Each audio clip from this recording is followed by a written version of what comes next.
Hello! Welcome back to aking channel. Ang lulutuin natin ngayon ay crispy pork chop. Tara, samahan niyo ako. So, ang una natin gagawin ay itong ating pork chop. Tatadtarin natin para maging tender. Pwede kayong gumamit ng tenderizer hammer, meat hammer. Pwede rin kayong gumamit ng kutsilyo. Pwede nyo gamitin sa likod o dito sa harapan. So, tadtarin lang ng ganito. Huwag lang masyadong lakasan para masyadong idiin. Para hindi madurog yung karne. Baligtarin natin.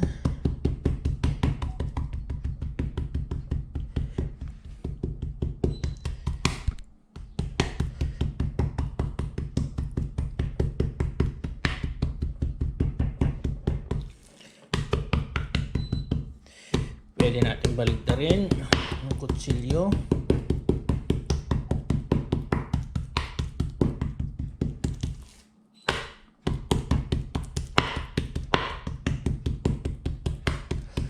So, itong pork chop, meron siyang litid dito, oh. Kailangan nating hiwain ito para pag pinrito natin, hindi siya mag-curve ng ganito. Kasi pag pinrito mo to, magiging ganito. Pero pag hiniwa mo siya dito, kasi ito yung parang litid niya. Litid ba sa Tagalog yun? Yun. Kailangan natin putulin yun para pag pinrito natin, hindi siya magiging ganito, ang magiging curve. So, ganyan lang. Tuloy-tuloy lang natin. Okay. Isusunod natin yung pang-marinate natin. Ngayon, ang gagawin naman natin yung ating pang-marinate. Bali, meron tayong dalawang itlog dito. So, scramble lang natin. And then, meron tayong 1 tablespoon of lemon. Tapos, lalagyan natin ng ground pepper. Kung meron kayong black, pwede rin. Tapos,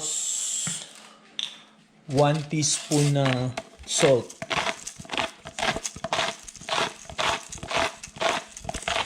Depende sa inyo kung gusto nyo ng maalat. Dagdagan nyo.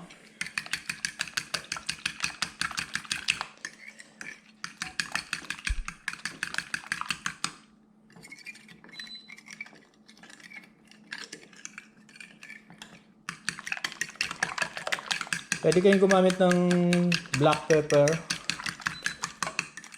Pwede ring white.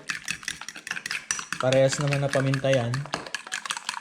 So ngayon, ibubuhos lang natin dito.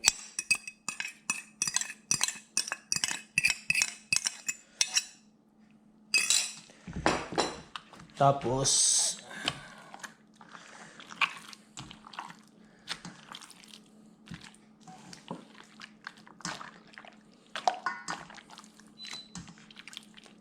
hayaan lang natin siya.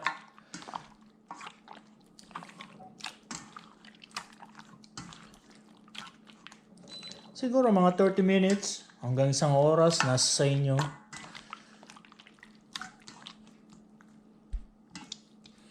So, hayaan muna natin siya. Ang susunod natin gagawin yung ating breading.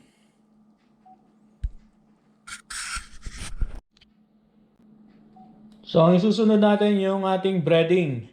So, bali, meron akong 1/4 cup ng all-purpose flour dito at saka 1/4 cup ng cornstarch. Bali, pinaghalo ko. So, ngayon, lalagyan siya natin ng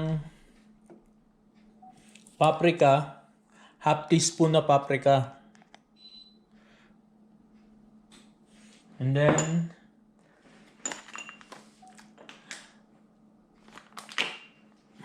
1/4 teaspoon din ng white pepper, ground pepper. Ang bagsik nito. Gaya ng sabi ko, kung wala kayo nito, pwede ring black pepper. And then 1 teaspoon ng sugar.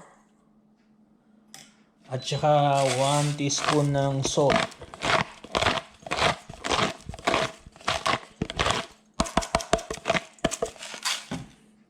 So ngayon, i-mix lang natin.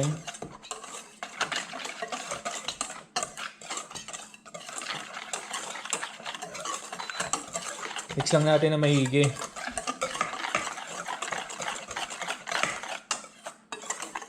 So ngayon, ready na. Magpiprito na tayo. Magpapainit lang ako ng mantika. So habang hinihintay natin yung mantikang pinaiinit natin, i-breading na natin itong ating mga pork chop. Pork chop.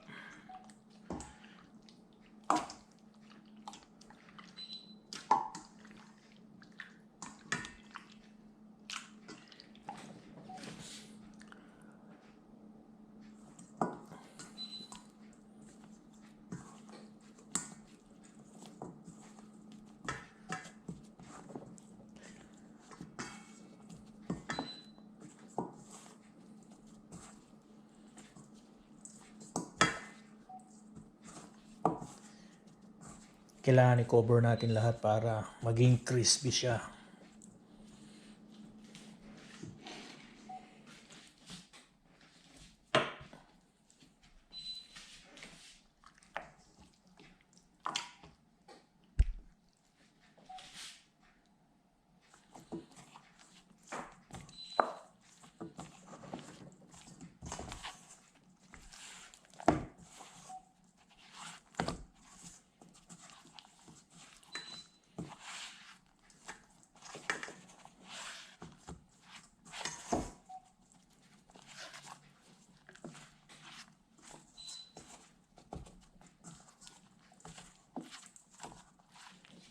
Okay. Ngayon tingnan natin yung ating mantika. Mainit na yung ating mantika. So, ilalagay na natin.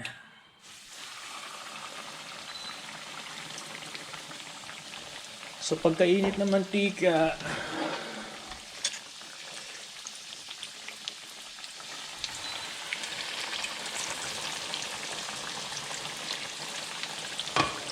yan.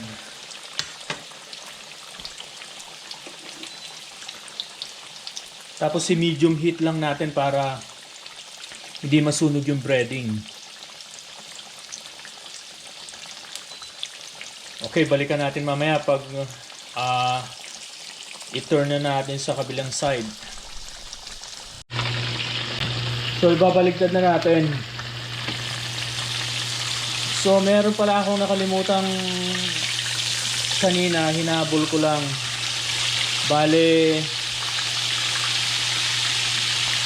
1 teaspoon of garlic powder. Hinabol ko kanina, nakalimutan ko sabihin.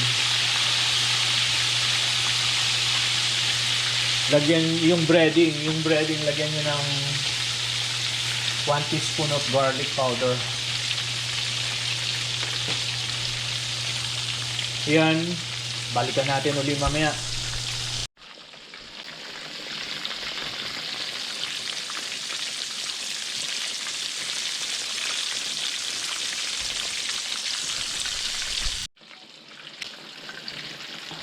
So, luto na ang ating mga pork chop.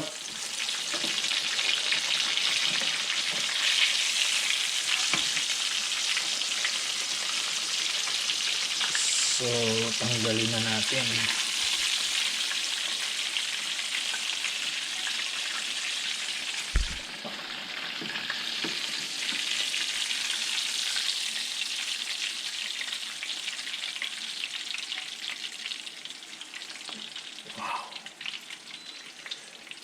Tamang-tama ang pagkaluto. So ito na yung ating pork chop.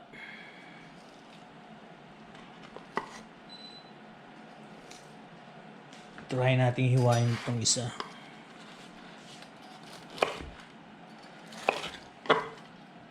Wow.